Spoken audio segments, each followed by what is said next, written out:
what I loved about interviews was just the depth of connection you could have with people and meeting just fascinating people and learning from them and engaging with them that you would never just meet happenstance along the road. So I really, really love that. I love connecting and I love creating value for others. And so then also getting feedback from my audience at both the summit and then later on in the podcast was just fuel for the fire.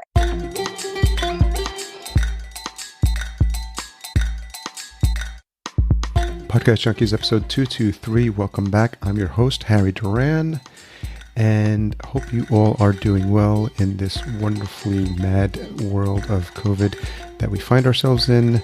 We are now towards the end of May.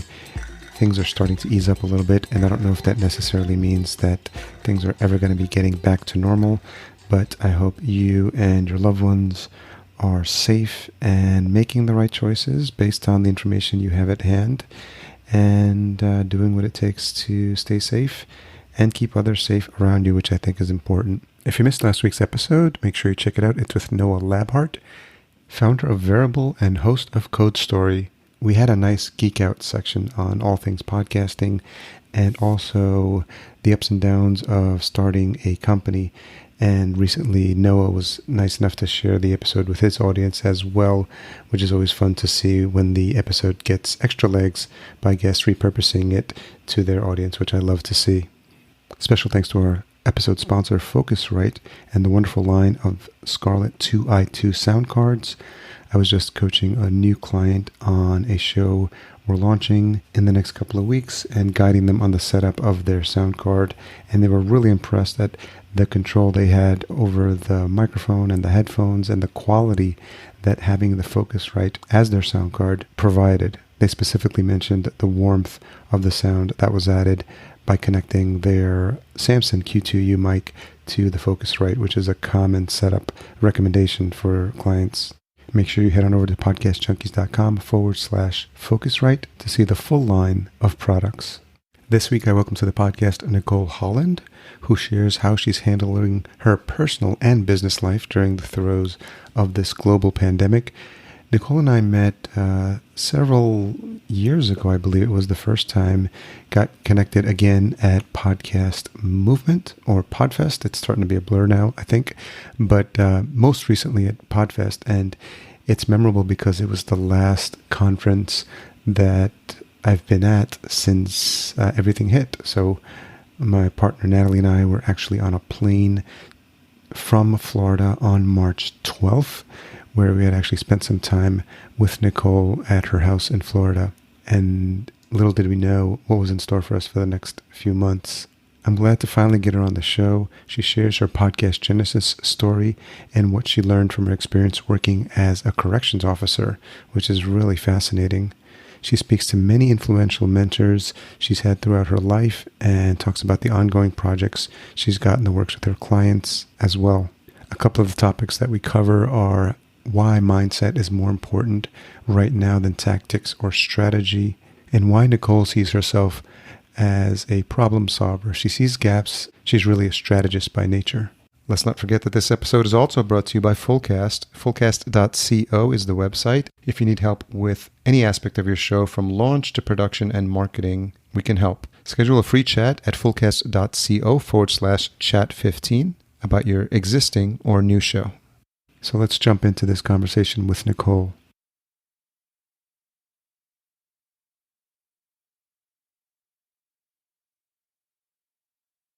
So Nicole Holland, host of Fascinating Founders, thank you for joining us on Podcast Junkies.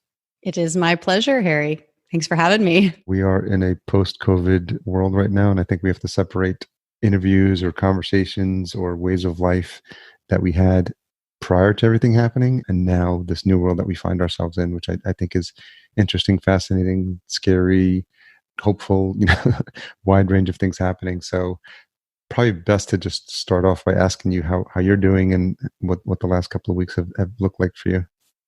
Yeah, thanks.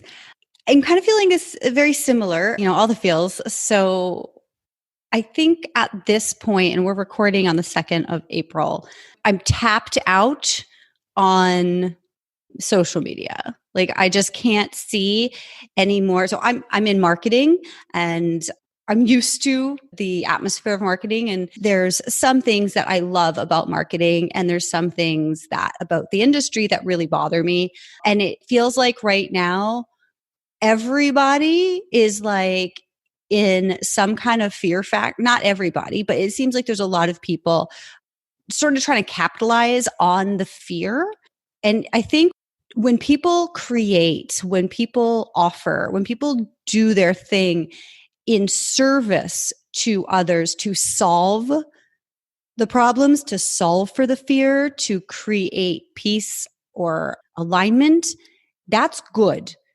And when people go into solving problems from fear, I think that's bad. And that's what I'm just energetically feeling and seeing a lot is that people who've been around for a while are just like, raw. It's like they're just kind of throwing up all over the internet and like kind of pushing into the fear and I'll save you kind of thing and I can help you. But the energy of it just feels like they're in such a desperation space.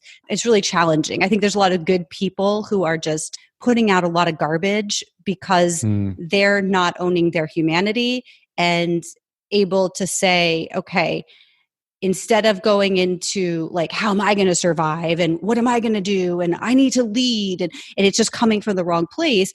I think people could just, if people would take a little more time to be a little bit introspective and work on their own wellness before putting out offers, that would be nice. So industry wise, it's really hard to see that and to feel that along with all of the messaging about the end times. And it gets to you. It's like I'm sitting here in my compound, you know how this place is. So it's a pretty good place to be stuck. I mean, if you're going to be stuck. And at the same time, like I avoid the news and to an extent, like I can take it in small doses, but I'm becoming more concerned about my safety and welfare, right? And I just also honor that and recognize I just have to, remind myself, and I have a great support system that reminds me as I'm high risk, and I don't live my life high risk. I live my life as, I'm just going through life. Yeah. And so now I'm kind of taking more precautions about going out and really not even wanting to go to the grocery store and stuff like that. And then also recognizing, you know what, if it happens, if I get it, I get it. And I get through it or I don't. But either way, there's nothing I can do to there's no amount of fear that's going to stop whatever is going to happen from happening. So I don't know if that answers your question, but that's how I am right now. Yeah, I mean, it's always a loaded question because I feel like every single phone call, every single email, every single outreach, I'm prefacing it with number one, I hope you and your family are safe and healthy. And then you move into whatever the topic is you're going to talk about. And I think it feels like it's either tone deaf or insensitive if we're not just checking in on each other because, there's people that I see on Twitter that have mentioned that they've had like family members pass away. They've got the virus themselves. And it's like I feel you need to check in where people are because that will dramatically affect like their mindset and actually what they feel like talking with you about and shifting priorities, right? I mean, the last thing people want to talk about is like marketing when you've got a family member that's, has coronavirus. Like so we're navigating uncharted waters here. I know the word unprecedented has been thrown around a lot because it relates to businesses, it relates to marketing, it relates to how we interact with people on a day-to-day basis. It affects podcasting. And what's fascinating is that this is literally happening across the globe. Absolutely. I think for me, a few weeks ago, right, I was coming from a space of how can I serve? How can I serve? What can I do? How are you? Checking in. And if I'm honest, that came from my own fears, right? And not necessarily fear. I don't think it really hit me. Like I didn't feel it. I was kind of going through my own stuff with a move and mechanical issues with my vehicle and stuff like that, right up about a month, right up till when COVID became a North American issue. And so and I think you guys were also, you weren't really focused on what was going on as much either. You had a conference and you guys were traveling. And it's like, I think when it first became our problem, I was sort of not really paying attention to a lot that was going on. And all of a sudden I went, okay, I should probably look and see what's going on out here. And once I did, I went, okay, crisis. And I spent most of my life managing crisis. That's where I worked before. That's where I lived before. So dealing with crisis, it's like autopilot for me. And so I don't really feel it until I sit down and go, okay, now that I've looked after everybody else, what do I need?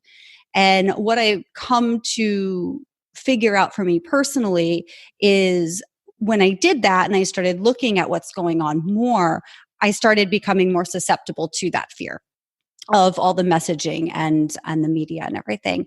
And so what I've been doing over the past week, I guess, 6-7 days, is really, really focusing more on my own spirituality and being rather than doing. And I realize that there's like, is this going to affect my revenue? Yes. Is this going to affect my business? Yes. Could this affect my health? It could. It's definitely disrupted life, and it's not just me. And recognizing that it's not just me, like even if it was just me, I think I would be able to go, okay, it is what it is. But knowing that everybody is dealing with stuff beyond what they normally deal with, we're dealing with something that, as you said, is global. I think it just gave me a little bit of peace to say, you know what? I'm just going to be. And so I've been listening, I've been doing meditations. I've been listening to audio books of leaders and more in the spirituality realm, in the mindset space. I think for me and many people, mindset is way more important right now than tactics or strategy or. Yeah. Yeah. Yeah. For some context, I think for the benefit of the listener, we had gone to Podfest. I talked about it in the last episode, and it's interesting because the visual I've heard many people use is Indiana Jones when the boulder's chasing him and he's literally running through the cave. And now that we're back home, and Natalie and I have made it back home, my girlfriend, we literally just made it like tail end, and you are actually one of the last people we've had an interaction with, like in person, like in terms of and then none of us were thinking about it. We were reading the news, we mentioned it, we heard it mentioned there, and so we were spent some time with you at your house, but it just seems like such a long time ago when that happened. And it's interesting to think about, like the last person you had like a human contact with. Yeah, you guys are mine too. Aside from like, at the grocery store or whatever, and the mechanics, but you guys also probably were one of the like last flights, because it was really like right after that they started shutting down flights, right? Yeah. Lots of things to talk about, and obviously want to talk a little bit about your podcasting journey. So let's shift gears a little bit and talk about you know you starting the podcast. But I'm interested, because this is part of your business now, and it's I mean, like for me, I eat, sleep, and breathe podcasting now. Just it's just relevant to everything I do. It's this show, it's my company. We in terms of the production we do. So I'm wondering for you if you could provide some context for the listener, like how that started for you, and when podcasts started appearing on your radar. Absolutely. So it's nice kind of that we're talking now for folks who are listening who are not familiar with the online space. Words that used to be completely foreign, like Zoom, are now household words. So back in 2015, I decided to create a virtual summit. So basically a conference online, which is what a lot of people are now experiencing. So where I would interview folks over video, and it would be released, and it was an educational experience where there were 30 marketing experts to help new businesses, new online businesses, learn how to get attention, how to grow their business, how to market through different channels. With that, I had heard of podcasting. I never listened to a podcast. I really didn't know what a podcast was. I never owned an Apple product in my life. And I was a correctional officer when I started my business, my online. I quit my job in corrections and then went, I guess I need to figure out how to make money from home. As I mentioned before, I'm at risk. I have an autoimmune disorder that was making me extremely sick and I wasn't able to work. And rather than say, well, you know, I mean, like, I don't even know what the other options could have been. Like, I made the decision that I wasn't going to continue working in the corrections field. It didn't feel good to me. It wasn't good for me. And so I just decided not to, but I didn't have something to fall back on. So I was like, I guess I should figure this out pretty quickly, or I will be flipping burgers at McDonald's, which that I was completely prepared to do, but I didn't want to. So I had to dive in to this online space. And in 2015, it's only 5 years ago, but like technology has come so far and things are so much easier now. And so back then there was no directions on how to run a summit. So I figured it out. I reached out, I interviewed 30 experts in different fields of marketing. I put it together in a virtual conference. I got people to come. And one of the topics, I wanted one person per topic that I heard when I was researching what is the best marketing channel today was podcasting. And so our mutual friend, John Lee Dumas, he came on and I interviewed him. He wasn't my friend at the time. I didn't even know who he was when I got introduced to him and I learned about him. But I interviewed him about how to grow your business and get recognition and build a brand through podcasting. And so we did the session. It was great. And afterwards, he said, Nicole, you should be podcasting. I'm like, yeah, sure. And I'm thinking, I got enough on my plate. Like, I'm doing summits. I committed to 3 years. I'm going to write a book. I'm going to do this. I'm going to do that. And he said, well, really consider it because it's a lot easier than summits and you're really good at interviewing. So I was like, okay, this guy knows a lot more than I do. Maybe it's something to think about. And so I did. After the summit, I went, well, what would this be like? And I connected with him and said, what do I need to know? And I joined his program and created a podcast. And so my first podcast launched March 21st, 2016. So just over 4 years at time of recording. I really didn't what I loved about the summit, what I loved about interviews was just the depth of connection you could have with people and meeting just fascinating people and learning from them and engaging with them that you would never just meet happenstance along the road.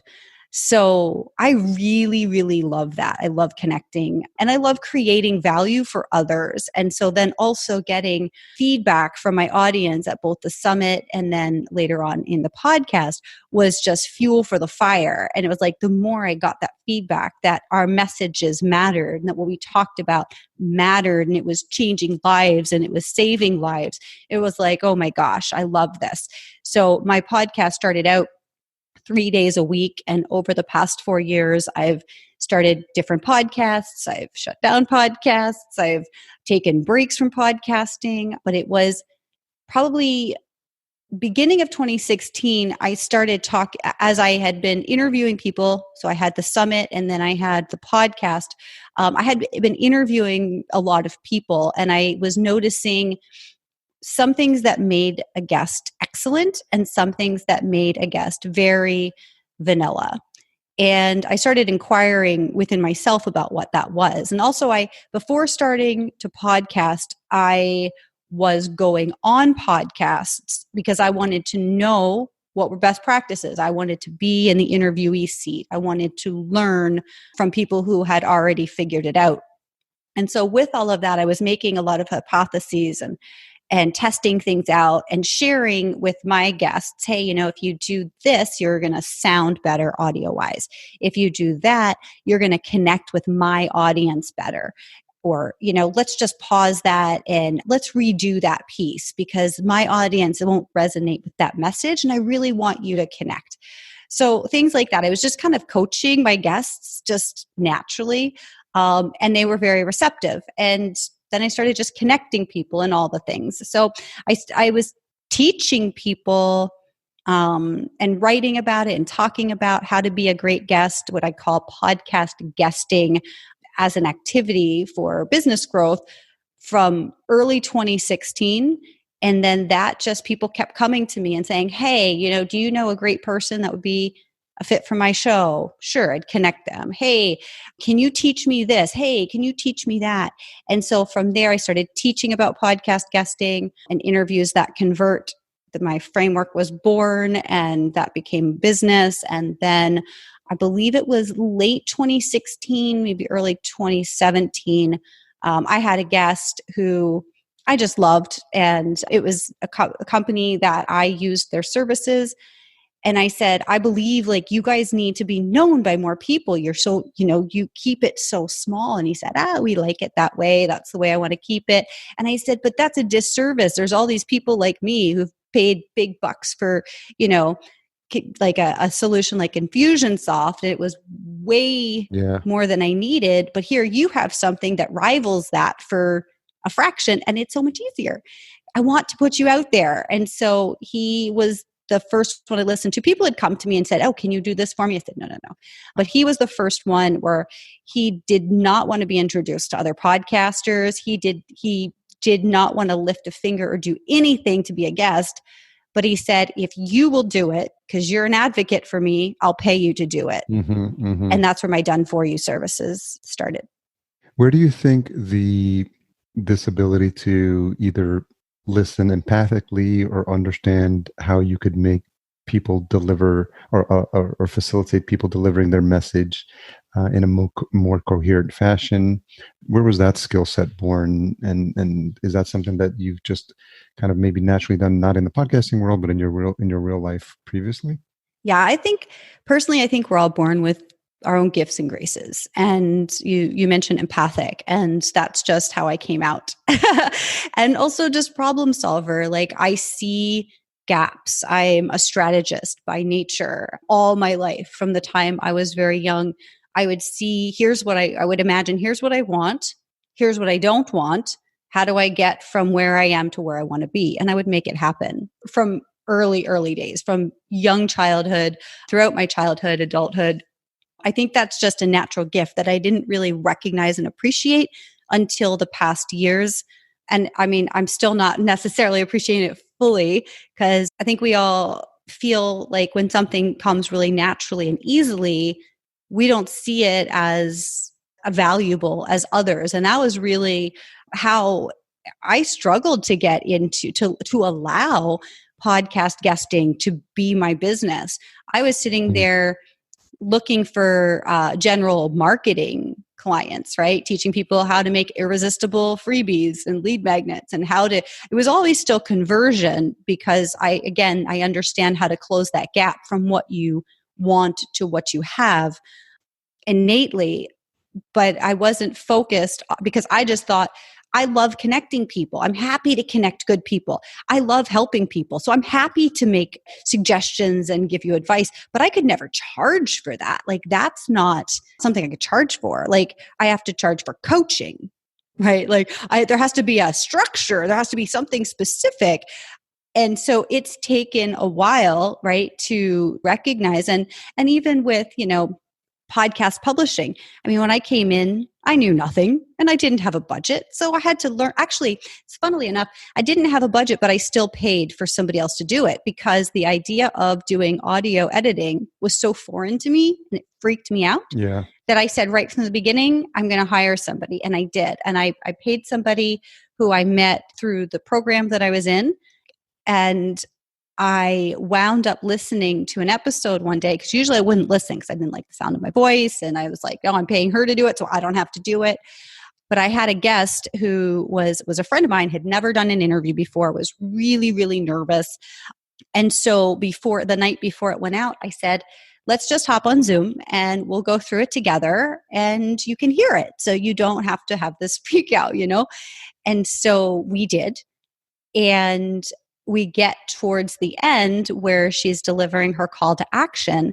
And I stopped her and I said, okay, so here, this is one of the examples of what I was saying before, right? I was like, so what you're saying is fine. However, you've delivered all this value. My listeners, I'm sure, are falling in love with you right now. And now you're leaving them with like, nothing. You're not inviting them to take some step with you. And so what I would recommend you do is, do this, yada, yada, yada. So I said, so let's retake that. And then we'll just, the editors will cut that out. And so we did.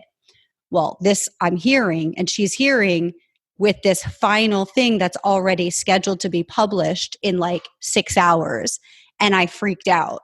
And it's late at night, and the editor, like, what are you going to do? Right. So I went on YouTube and I learned right there and then how to cut audio. And that was a big learning experience. And once I learned how to do it, I was like, what am I paying for? Aside from the fact that she didn't actually do it. And so then I just took it upon myself to learn how to do the audio production. And then I taught an assistant how to do the audio production. And yeah, I think so. I can't speak for you, but maybe I can ask you, because audio production and podcast production in total is your business. Like it's not something that's challenging for you, no? No, not for me now, because, and I'm the exception because I grew up DJing, so I know vinyl turntables. That's how I learned my appreciation for music. So then I moved into electronic music production. So I used tools like Ableton Live and Logic, and I've mastered audio. So I was no stranger to audio production at the time. So when it came to podcast editing, it's just voices. So it was super easy, as opposed to like music and layers and drums and all this other stuff that you got in bass lines and all the stuff that I learned how to do. So I was prepared, and I was using Ableton Live to edit early on, which is like complete overkill, because the analogy I like to use is like using a Ferrari to go buy groceries, because it was just like way above. Now the team uses Hindenburg, which is a really super clean editor. It's made for journalists, which is why I like it a lot. But yeah, to your point, it's like everything else.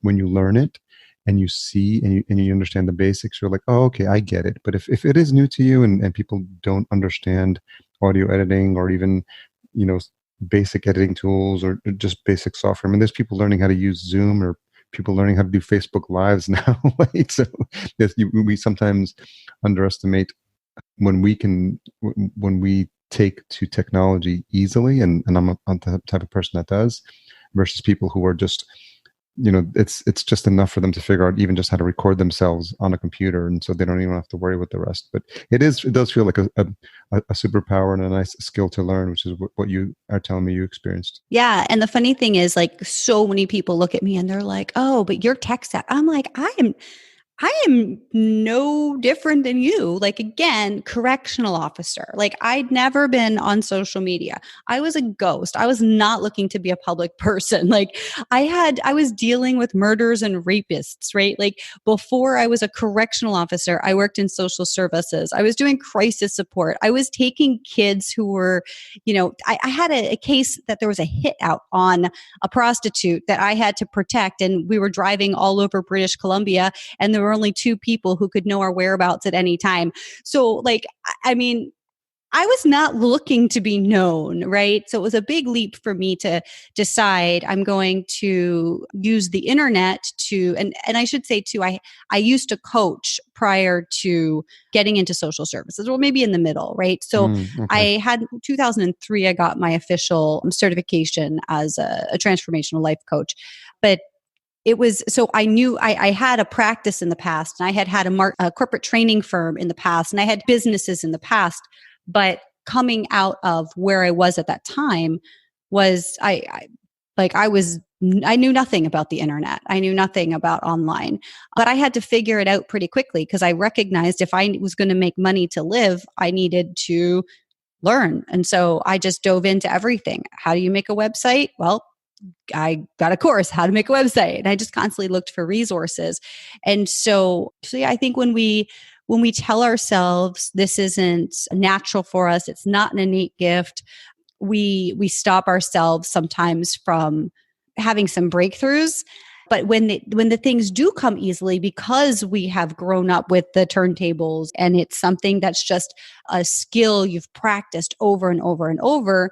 I don't know about you, but for me, it's sometimes a challenge to put a price on that, because it's just like, oh, it just takes this, I'll show you, or I'll do it. It just, it just takes a couple minutes. Oh, let me introduce you to somebody. It just takes a couple minutes. And so sometimes it's hard to see, I think for me at least, and many people I've worked with, it's hard to see our own value without some external situation that says, hey, what you do is worth money to me. And so for me, that's where my business started shifting from trying to be a coach to trying to revive my business that I had in the past, to just naturally allowing people to give me value for the value I was giving them. And I think what's interesting and what's hard for people to grasp sometimes when it comes to this idea of paying people what they're worth. I've heard the phrase that says a professional is expensive, but an amateur will cost you a fortune. So I think the other thing is understanding an opportunity cost. So what's an hour of my time worth? So while I can actually do some of these tasks that, like little web design or stuff like that, I always use the example of being on my website and trying to fix something in the sidebar. And it was taking me hours to figure out. And then I called a web designer friend and he did it in like 15 minutes. And I was like, oh, I get it. That's like your superpower. That's what you do. And then something I heard, I don't remember the exact example, but I remember it was something where someone needed something done and they couldn't figure it out. And they had an expert come in and help them. And they fixed the thing for them in like 5 minutes. And I think the guy at the time was charging like $200 an hour. And so he sent them like an invoice for like the full hour. He's like, that's what an hour of my time is worth. He's like, it's not how long of my time you needed. It's all my years and years of experience that I've put in so that I could solve your problem in 5 minutes. And so like people, can't grasp their heads around that, but you're paying for like, you're paying for an outcome. Like you're not sitting there just like, oh, I'm just going to sit on the phone with you for an hour just so I feel like I got my money's worth. Like if you can fix my problem and help me move forward in what I need, and that takes 5 minutes or that takes the full hour, you're still getting the value of that person. And if they can deliver that to you in a way that's efficient, then that's valuable too. And in a way, he's actually giving you some time back. Absolutely. Another question I had was, and I'm fascinated by the idea that you've been a correction officer previously, and so there must be something to that. So that has helped prepare you for where you are now. So two questions come to mind. How did you choose that? Where were you and what was happening in your life where you felt like that was a direction that you wanted to take? And then secondly, what lessons have you learned from those types of interactions? Because like you said, the intensity of the one-to-one interactions you have in or one-to-many in those environments in some cases is life and death. And so it's a bit different than like someone stressing out because their website is not up in time. So I'm wondering if you could speak to those 2 points. Yeah, absolutely. And I mean, this is a good just time for me to just put a little plug in here of appreciation for all the frontline workers that are out there, and also for correctional officers. And I am so appreciative that I am not a correctional officer right now, because basically what people are living under the awareness of what's possible with COVID. These are the things that correctional officers deal with every day. You're constantly at high alert. If anybody if there's a staph infection in that facility, like if there's any kind of virus or anything, and it's gross. So I have been thinking about, people in corrections lately, and just want to give a shout out to anybody who's doing that. It's not a pleasant job, and I can't even imagine right now. Yeah. So how did I choose corrections? It was not a conscious choice. It was more of me falling further and further away from who I really am and what my path. It was my path because I went down it, but it was really so disconnected from who I am and in what I care about. So I've always dealt with crisis my whole life from a very early age. And yeah, just familial stuff. And my upbringing was just constant crisis. Mm-hmm. And then my brother, when I was 11, got cancer. And so then we got involved, our family got involved with an organization that supported families and children with cancer. And so then, it's like, so I had these, inner, like in our household crises that I managed. And then we went to a larger Yeah. area of, hey, now all the people I'm building close relationships with and developing emotions for now are like dying, or their siblings are dying, or their parents are dying. It's like pain. So I learned a lot of skills through my childhood around these different things. And I learned to be able to just really be there in space, hold space with people. I learned how to not exacerbate situations, but to de-escalate situations naturally. Empathy, right? So I learned skills just in my upbringing because of my surroundings.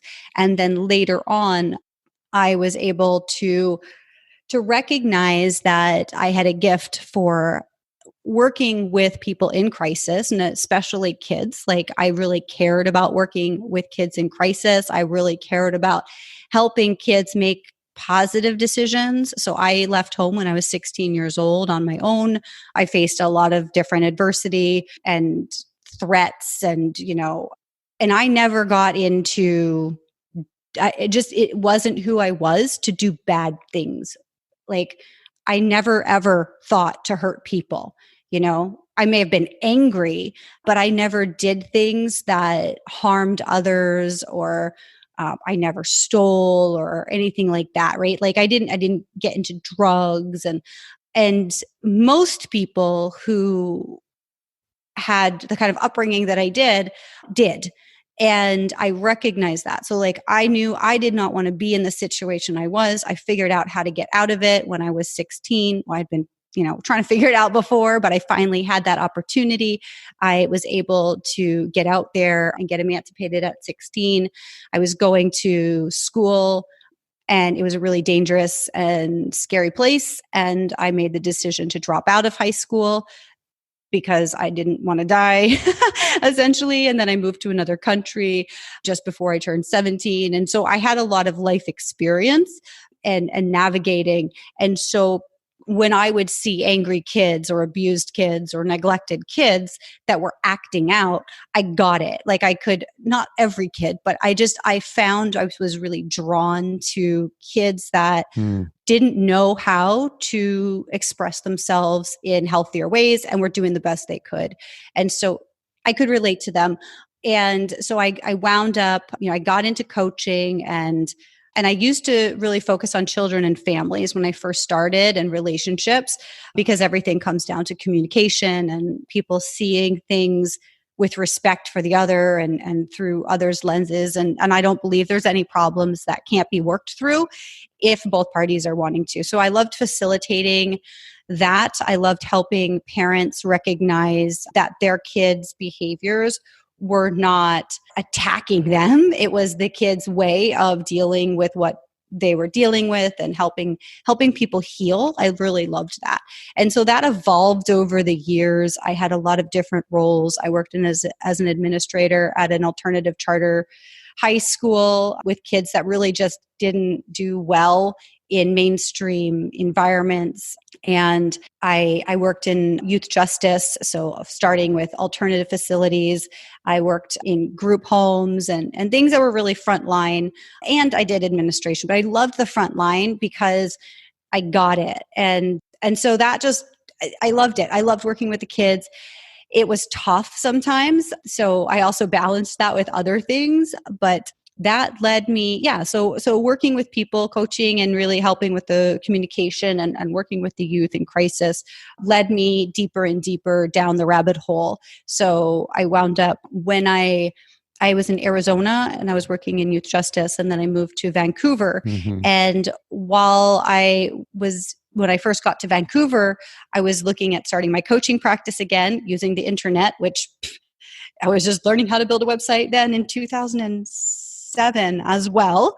And I didn't have to go very far though, because I found a job that was literally like crisis support and intervention. So anytime anything happened involving the police and family where the children had to be removed in an emergency situation, or anytime, like I mentioned, the girl that had a hit out on her, like any kind of crazy things involving children and youth that happened in BC or in the lower mainland, my boss got a call and we worked 24/7. So we were basically on a beeper and we'd go out and deal with stuff. And I liked working with the challenging kids, the older ones, not the babies. Everybody loves babies. And I wanted the kids that were like at risk of, like which path do they go down? Like, does their life end or does their life begin? I just loved it so much. And while I was doing that, I was in a lot of houses that were foster homes, and it just broke my heart seeing the way the conditions were and what the kids were going to. And sometimes I felt like, they should have just been left at home. So it was really challenging for me as a human being to go in and see these things. And so I then became a foster parent, a level 3 foster parent. So I worked with the most high risk youth in my home full time. And then I wound up wanting to move my closer to my family. My grandfather became ill, and I was on the West Coast and he was on the East Coast. And so I wound up, my boss said, "Oh, you should go check out this jail or this thing in Ontario. They have this state of the art youth justice facility, yada, yada, yada." And so I did, and it was not what I expected at all. And it was really, so I was in the States, I worked in a facility that was amazing, and it was based on positive peer culture, and it was positively focused. And it was like, let's take these young men who have been adjudicated and have sentences, and let's help them change their life. Now, we're not going to change everyone's life, but when we teach the norms, they will adapt. You adapt or you dissolve. And it was amazing. It was amazing to be a part of. It was amazing to see. And then coming to a facility that had the complete opposite position, and they just warehoused kids, and they put like young men in with young boys, and there's lots of horrific stuff happened, and I couldn't stomach it. And so at that point, I was getting further and further off of who I am and what I was seeing, and I couldn't do anything about it, and it made me angry.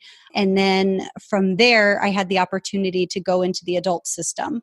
And I never thought I would be a correctional officer. It's never a career path, but I made the decision based on recognizing this is something I can't control, and I still need a job. I believed I needed a job at that point, opposed to I've forgotten I can create whatever I desire. And so that's what took me into corrections. And I spent 3 years in corrections. I think I was 5 years total. So yeah, anyways, between the youth and in Ontario. And so that was it. And then finally I just went, no more. Like I was just getting so sick and I just couldn't do it anymore. And that was the decision I made. I said, I don't know what I'm going to do, but I have faith that it's all going to work out for me, and just followed the passion, followed the opportunities. And here we are today. And that's my life in a nutshell. Thank you for sharing that. It's a fascinating journey you've been on. And it sounds like, we didn't know, or you didn't know it at the time, but a lot of what you did in those tough conversations and adaptability have, I imagine, lent itself to you becoming the person you are, having the empathy that you have right now, and using some of those skills that you probably had to learn on the fly sometimes, adaptability, and now have made you a more empathetic listener, and I'm sure helped you become a better business person and a better business partner, and just all around been helpful for you as you now are in this next phase of your career. Absolutely. So just curious if there was a relationship, or if anyone comes to mind that you would consider a mentor or someone who's been influential as you've been sort of walking this path. Yeah, gosh, there's so many. Yeah, I mean, that's one thing I have to say is I never really I was very solitary. Like I was from the time I was quite young, things were going on inside of the walls that nobody knew outside of the walls. So I always was really good at, or I think I was always really good at hiding a lot and not feeling supported by the people who birthed me. And so I didn't believe I deserved maybe, or I didn't look externally necessarily for mentors. I didn't know what that meant. I didn't know, I wasn't raised like with rules, or like I thought that the kids that had to go home for dinner and couldn't play till whenever. I thought the kids that had to do their homework, I thought their parents were mean because I didn't know what boundaries were. I didn't have parenting essentially. And so I was weird and I was awkward and I didn't fit in. And so I never really sought out support throughout my life. Early on, there was one person who was who was hugely impactful. Actually, there's a couple, but I would say Steve Mendelson. He was one of my first bosses, and he saw something in me. He's the one who helped me get into marketing. He's the one who helped me. Like I was working in professional sports and entertainment without a high school diploma, without a university degree when I was just 19 years old. And the reason is because Steve put in a good word for me and helped me get hired when they were looking at Washington Sports and Entertainment for somebody in their group sales department. I busted my ass and I worked hard always, and I always went above and beyond. And he was somebody that saw that. And I remember the first time we did an event at the Washington Bullets games. It was a long time ago. And I got to go with him into the community relations department and sit there while he was talking with the director. And I got to be a part of the production of an event. And that was amazing in professional sports. And then I wound up, we did that a couple of times. Then he wound up helping me get a job there. And so he was somebody who believed in me and who supported me, and I'll never forget. And then for many, many years, once I went out on my own and I did not have any mentors, not that I can remember. And it wasn't until I started my business online over, 5 years ago that I started finding people who did have that same kind of like hand up mentality. Like I love to mentor. I love to help people. I love to give a hand up. I don't believe in hand out. Yeah. But I'll help anybody if they have to meet me with something. Right. And so I started finding a number of people, and John Corcoran is somebody that comes to mind. Yeah, John's a great guy. Great guy. He was integral in helping me get my first summit off the ground. Amber Vilhauer, she connected me personally with John Lee Dumas, who, became a mentor in podcasting. Just, gosh, there's so many people. Shout out to AJ Amex and Jonathan, oh my gosh, I can't even think of his last name right now, who are actively my coaches right now. Adam Urbanski. So yeah, once I got into, I think at the beginning of getting into my online journey, there were a lot of people I thought were going to be mentors, and I hired a lot and I paid for a lot of programs because I believed, hey, fastest path, right? Like I'm no spring chicken. I wasn't looking to pay my dues and do my 20s over. Like I was very aware I wanted results quickly, and I wanted to hire somebody who's going to get those for me. Yeah, makes sense. And I found a lot of people were not in integrity with what they offered, but the people that are so like, ugh.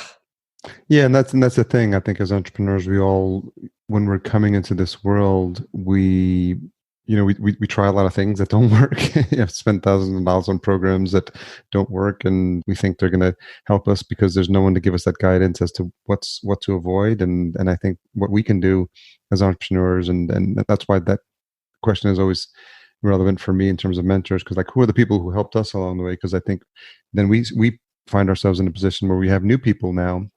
And we think of our mentors when we see new people, and we're like, oh, I remember how that person helped me. And I want to provide that same guidance to people who are just joining. Like, I may not have all the answers, but I can definitely tell you what not to do.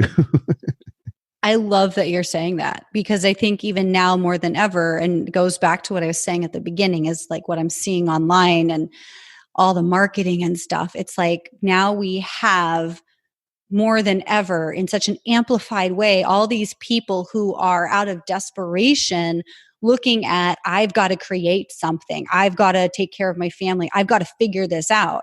So now, rather than the, I don't know how many thousands of people we're used to having every day, get online, but usually they have something they're transitioning from. Now we have all these like countless people across the world who were a lot like me when I quit my job as a correctional officer. I quit before having anything. And then I was like, I'm going to figure it out. And now everybody's forced to figure it out. And that concerns me. And I love, how you're saying that when we remember who supported us. And I've always tried to keep that in mind and give credit to the people who've been there for me. And I always also want to be able to pay that forward and to help others. But again, it's that hands up, not hand out. And I think a lot of times when we're in this desperation space, people are looking for handouts and they're in panic mode. And I think that if we all just kind of take a step back and breathe and focus on who we are a little bit more, and talk and some internal dialogue. And if you believe in praying, if you believe in meditation, meditate, but doing something to distance yourself from the busy, the fear, the like hamster wheel.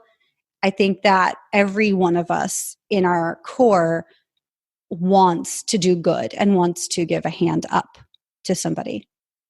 Yeah, I like the distinction. That's really important, that hands up versus hand out. Can you talk a little bit now about what's going on current day, the type of work you're doing with clients? Because I think that'll be helpful for our listeners as well. I'd love to. Thank you. Yeah. So really, podcasting and podcast guesting is what I do, but they're just vehicles. So whether it's podcasting, whether it's podcast guesting, whether it's social media, whether it's blogging, whether it's YouTube, whatever, these are all just vehicles to achieve a goal. So I work with established business owners and thought leaders, speakers, folks who are already doing their thing and generating revenue from it, to help them scale, to help them grow their business and get more of what they want, reach their objectives, utilizing new media marketing and primarily podcasting and podcast guesting. So the distinction in that is that a lot of people think, okay, I'm going to start a podcast. And I'm going to start a podcast because I want it to make money, or because I have a message, or because of whatever. I work with folks who don't necessarily want to start a podcast, who don't necessarily, they know it's something, they are aware it's something in the world. And I think now we're going to be more aware, more people are going to be aware, but they're comfortable with where they're at. Generally, they're not looking to take on something new. So I help them look at, what are your goals and what kind of channels can we leverage, and how are we going to do that in the most effective, fastest, least resource driven way. And we make a plan and then execute. So yeah, oftentimes that looks like, hey, we're getting you out on other people's podcasts as a guest, right? For a particular purpose, to speak to your ideal buyers. Sometimes that looks like, hey, let's have a podcast for this particular purpose, to speak to this particular audience for this particular reason. So it's really like exploring, what are the gaps and how do we close them in an effective way. Yeah, and I think a lot of people new to the medium don't understand the impact that it can have. I mean, I was on the Daily Grind podcast with Colin Morgan, and interestingly enough, I had someone who ended up being a client. Like, they literally listened that morning, went to my website, clicked on the chat button, and within about a week of a couple of back and forth conversations, they ended up being a client. So I can testify to the power of being positioned as an expert on the right shows and the power that it has. And to your point, like I didn't need to have a podcast, but I do. But for some of these folks that I talk about online and offline stages, and a lot of speakers are used to like going to events, which is basically not going to happen now for the next 3 to 6 months. So just now thinking about online stages and opportunities to tell your story, and if you're on the right show and you're speaking to the right audience, I can't think of like a better use of your time as a subject matter expert. Yes. And just something to the point of speakers, in case we have any speakers listening. I don't know what your experience has been, Harry, but my experience has been that speakers, like I said, I started analyzing way back when what makes a great guest, what makes a not great guest. And speakers are some of the worst podcast guests, because podcasting and every podcast is different. So you need to know what the podcast is about, what the goal of the host is, like what you're going on for and all that stuff. But speakers generally, first of all, a lot of speakers will just get anywhere because they believe if they speak enough, then that's the goal, which kind of drives me nuts, because I like to say it's podcast guesting, but what I do is strategic podcast guesting and strategic podcasting. So we're looking to reach an objective via that channel. So with speakers, they will oftentimes come on a show and they have their sound bites that they've been prepped and they know their talk and all this stuff. So you ask them a question and there's no presence. They're just talking as if they're on a stage, and it's like, okay, let me ask the question again a new way, right? And so I think as a listener, oftentimes for listeners who are regular podcast listeners, I think that speakers are oftentimes the episodes they tune out for. And as a podcaster, it's really challenging as somebody who, I think like you, has some ideas of what you want to talk about, but really just goes with the flow, is present and in conversation with the guest. It's really hard to deal with speakers. And so that's one of the things that I specialize in, is not just get on a podcast, but we look at how do you become a great guest, not just by adding value to the host, not just adding value to the audience. We get deep into that, but really how to make interviews convert into leads and sales in a very high level way. And that's actually the name of my framework, which is Interviews That Convert. So, and that's my website, interviewsthatconvert.com. And so any speaker who's listening, if you're, or anybody is listening, really, I mean, I got a little thing called Interview RX too, which is sort of like urgent care for your podcast interviews.